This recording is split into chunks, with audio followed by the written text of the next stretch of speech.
महाराष्ट्राच्या तमाम लाडक्या बहिणींचं सरकारी योजना या चॅनलवर स्वागत आहे आणि सर्वांना नमस्कार। तर लाडक्या बहिणींनो, तुमच्यासाठी महत्त्वाची बातमी आज समोर आलेली आहे। म्हणजेच 11वा हप्ता लाडक्या बहिणींच्या खात्यामध्ये आतापर्यंत आलेला आहे। आता 12वा हप्त्याचं वाटप सुरू झालेलं होतं, पण रविवार असल्यामुळे जे वाटप प्रक्रिया होती ती बंद झालेली होती।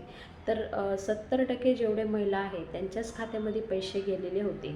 30% महिलांच्या खात्यामध्ये पैसे आलेले नाही। आपल्या कमेंट बॉक्समध्ये तुम्ही बघू शकता, नाशिक, धुळे, अजून ठाणे ह्या साईडला खूप साऱ्या महिलांच्या खात्यामध्ये पैसे आलेले नाही। तर आता वाटप पुन्हा सुरू झालेलं आहे आणि आता 12वा प्लस 13वा हप्ता एकत्र देण्यात येत आहे। तर लाडक्या बहिणींनो, ज्या महिलांचं 12वा आणि 13वा हप्ता एकत्र आला आहे त्यांनी कमेंट बॉक्समध्ये कमेंट करून सांगायचं आहे की आम्हाला 12वा प्लस 13वा हप्ता म्हणजे टोटल 3,000